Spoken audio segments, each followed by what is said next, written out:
Hey everyone, it's Kathy. And Paul here with iDulting. We're here to help you navigate the crazy world of adulting. Because let's be real, it's a wild ride. We'll be dropping tips, sharing stories, And maybe even spilling some embarrassing secrets along the way. so get comfortable, grab your favorite drink, get ready to laugh, learn, and level up your adulting game. This is iDulting. Don't forget to like, follow, and or subscribe, and share this podcast. Head over to iDulting.com for more information and to submit questions for us about iDulting.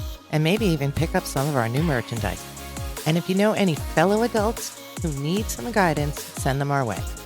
And feel free to share this podcast freely out there. We'd like to get our numbers up. Hello, everyone. Welcome to today's episode. Today, we have a special guest, so we may go over our normal 12 to 15 minute time limit.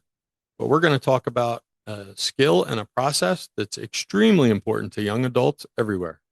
Welcome, Maureen. Can you tell us a bit about your background and what led you to your job and what your job actually is? Sure. Hi. My job. I am a recruiting supervisor, which means that I work with a group of recruiters who hire for hourly positions, entry-level jobs. And I have been in the human resources org for about 20 years. So I was an HR generalist for most of my career. And then about 4 years ago, I made a switch into talent acquisition, which is where I've been since. If you don't mind, we are going to ask you some questions about job interviews and how people can give a better interview and get your feedback, see what you think. Okay. What's the biggest mistake you see candidates make during interviews? I think the biggest mistake that a candidate makes during an interview is they're not prepared. You can do so much research today online to get just basic interview questions that you could practice for any position really that you're applying for, right? There's so much today between AI and just a basic Google search that you could be doing to prepare yourself. So I think really thinking about knowing not just the answer to the question, but it can't be vague. It needs to be detailed. I think that a lot of candidates go in and they know a lot about the company, right? They research, they look up the company, they could answer all sorts of questions off of the company's homepage, website about what the company does. But it's really about the candidate themselves that they're missing. They're missing the ability to answer those basic interview questions where they have to be able to give a detailed answer and an example. Don't go in and be general and don't be vague. You need to really hone in and be able to answer those very basic questions. And I was just going to ask you, is it important that they research the company, but maybe not as much as having an answer for a question? Right. I think that there's always importance in knowing who you're applying to work for. I think that's really important. I think that's important for the applicant. I think an applicant should know what type of company that they're applying to work at.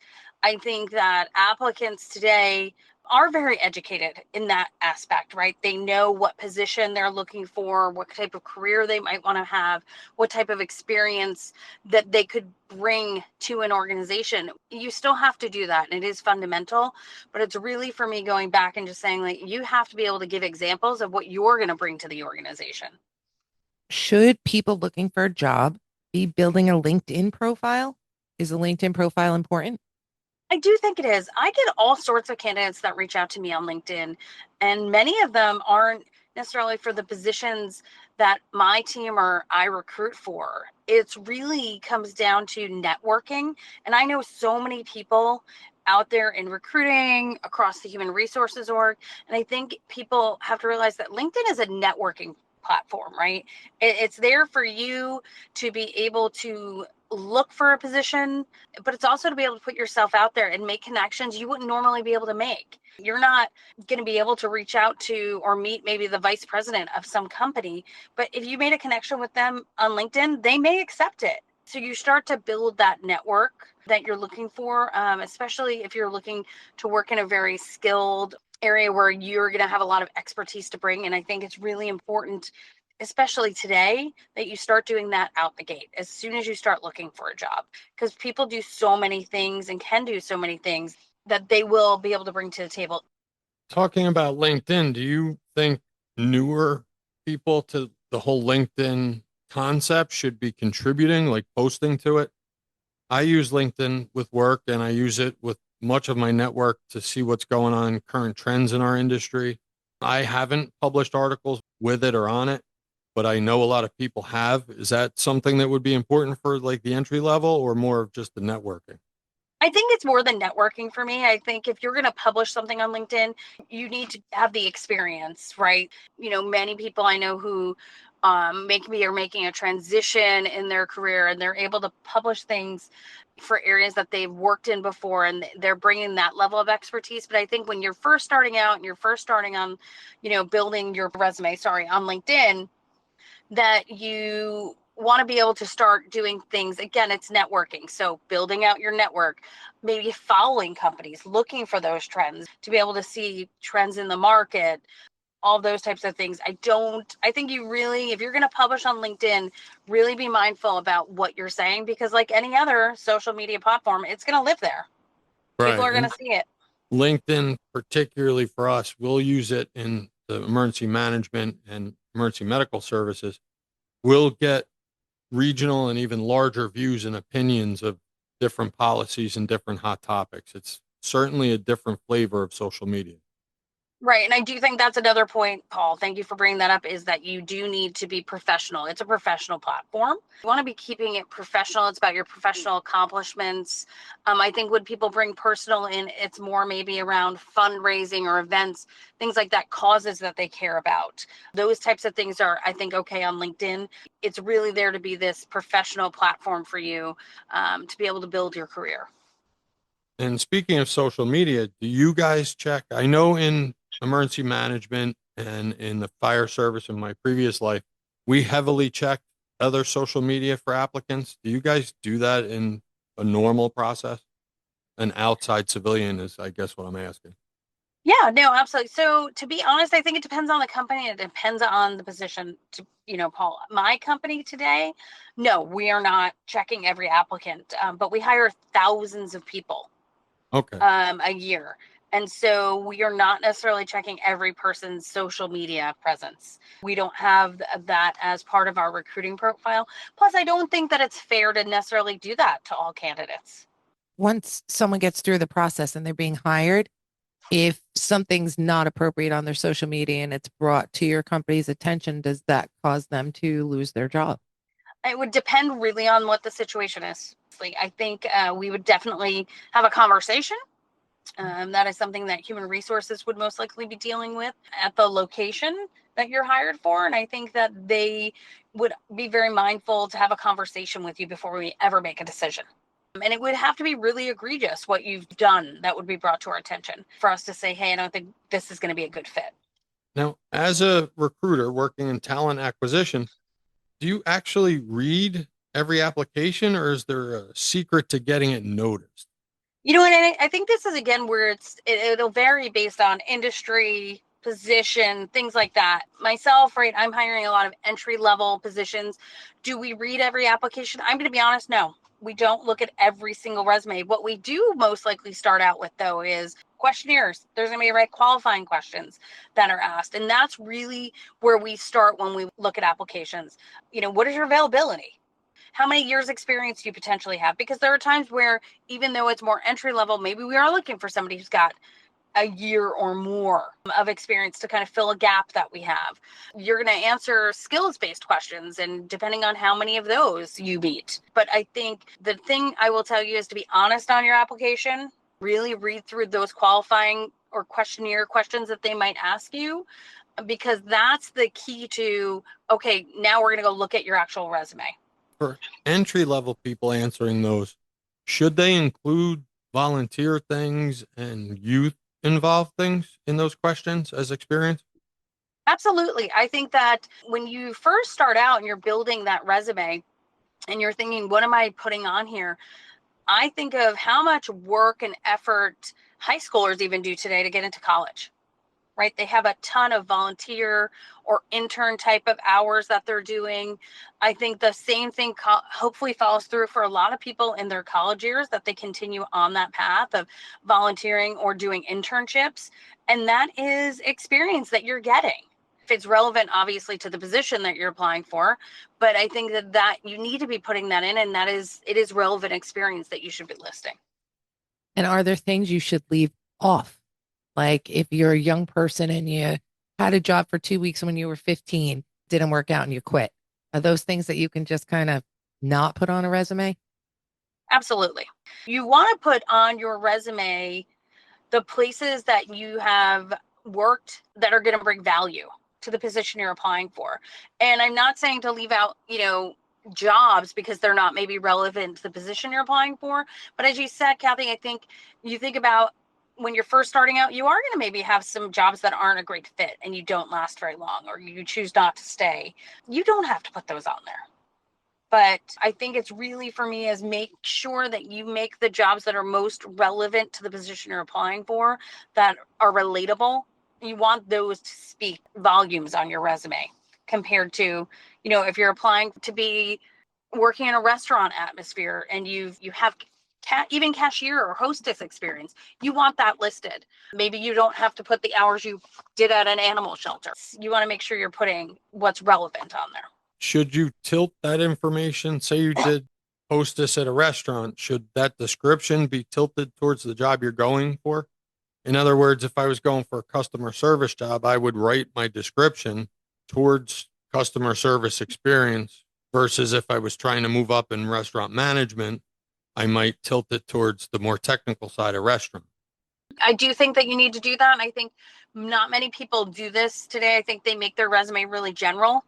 But if you can take your resume and, maybe you're applying different places, especially early in your career, and you're not necessarily sure what you want to do, you have a restaurant resume you have saved. You have a customer service scaled resume that you have saved so that you're using those when you're applying for those types of positions instead of being really general and vague. So you're looking for someone that has a little bit experience. How does someone who doesn't have experience stand out and get looked at for that job when they're applying versus nope, they just don't have the experience? Like, is there a way to beef up your interview or beef up your resume that even though you don't have experience in that field, you can turn around and say, but you know what? I think they'll be great for this job. What can they do to be that person that's great for that job? I think there's a few things. One, I would say, is something that we kind of touched on already, which is putting those volunteer hours, counting those on your resume as experience. I also think that depending on the type of position, but if you're looking for a position in, restaurant, retail, customer service, don't be afraid to go in and introduce yourself to somebody. You can always ask for a manager or a store manager and say, hey, I applied 2 weeks ago. I applied yesterday, whatever that is. I saw that you had openings. I wanted to come in. And I think that personal touch, that little extra sometimes says a lot. And it's not necessarily the person who's reviewing your resume. With my company, that is not how it works. We have recruiters who review your resume and then you go in after you're scheduled for an interview with somebody at a location. But I think that making that personal connection, if you can, for those types of jobs. You can't do that everywhere, but you can do it at some places. So I think that helps. The other thing I have to say is really, as I said, just making sure, especially if you get to the interview, that you're educated and ready to answer those questions. They're going to ask you team building questions, possibly. They're going to ask you, DEIB questions. And it's not about you would do to bring that to an organization. It's how do you include and incorporate people in your every day or in past projects or tasks that you've worked on. So I think it's being able to give those educated answers where you're giving an actual example and not circling around. I think the other thing I will tell you when people are interviewing, and this is a little bit off topic on your question, but the other thing is if you don't know the answer to a question, it's okay to say that. Don't be afraid to say, I'm going to let you know I don't actually have experience with that. Would you recommend to entry level and newer people to the application and interview process have some prepared questions to ask? Because every interview I've ever been in, they always ask if I have any questions. I always do because that's my personality. But I've interviewed a lot of people who don't. And sometimes that comes off as I'm not really interested or I didn't do my homework. I think you should. I think you always should have something. Now, I will tell you, if it's a thorough interview, they may go through a ton of things and you're like, you've answered all my questions. That can happen. That's okay. I do think if and when that happens, the ability to, after the interview, send a follow-up note if you can. If you have gotten the information for the person that you're interviewed with, you can send them a note, just a quick email to thank them for their interview. Or if you come up with another question, to reach out and ask your recruiter that. You can always do it after. What's one simple thing that most job seekers can do today to improve their chances? I think that for most job seekers today, I've kind of answered this question, I think, already, but it's being prepared. It's going in, having those, as I already said this, but those simple questions answered in their head so that you feel put together. I think the other thing is, to be honest, we didn't talk about this, but being dressed professionally for an interview. A lot of people come to interviews today, no matter what the position is. And I'm not saying you need to buy a suit, but I am saying that you shouldn't be coming in shorts and a tank top. You should be coming in, with at least a skirt or a nice pair of pants, with an appropriate top on for an interview. I think that says a lot about who you would be as an employee. I think we don't think about that, especially when we're first applying for jobs. We think, oh, I'm going to go, work in a restaurant. They don't care because they're going to give me a uniform. Well, no, they do. People do care about how you're presenting yourself, believe it or not. Well, and I think it shows that you want the job versus you don't care. Mm-hmm. You just got done grabbing a soda at a quick stop and you ran in on your way home. Also, being formally or professionally dressed can be a big step up from where a lot of adults are running around today, coming out of college or high school. We witness in our own home the pajama day that is spread to pajama week, and we see it all over the place out there. It is important to be said that when you're going for jobs, it pays dividends to be prepared and look professional. It does. And I think the other thing is, everybody's so connected to, I will tell you right now, when you go into an interview, turn your phone off. You don't want to have those distractions. Don't have the earbuds in. I've seen that, believe it or not, in interviews today, where people still have that sitting in their ear while they're talking to somebody. And I think you really want to be a step above everybody else. It may feel old fashioned or whatever, but you should be prepared to walk into an interview with, as we said, the questions, looking the part, right? Doing all those things, because that's a lot of what the interviewer takes away. Thank you for coming on the show today. Very much appreciated. And this is a message that is very, very important for all young adults to listen to and absorb. And if they have any questions or anything, reach out to us at iDulting.com or just a comment on the show. I appreciate you stopping by for us. Thanks, Mo. Thanks for having me. So just want to let you guys know that we are partnering with Dubby Energy Drinks. And if you are a person who drinks Dubby or interested in drinking Dubby, if you go to www.dubby.gg and order Dubby, and in your discount code, type iDulting10, you'll get 10% off your purchase. Just remember, you've got this, adults. Keep your head up, your spirits high, and keep adulting with us. Go forth and conquer the world, or at least your to-do list. And don't forget to like, follow, and or subscribe.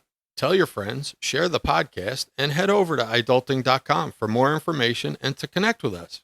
See you on the next episode. Be safe.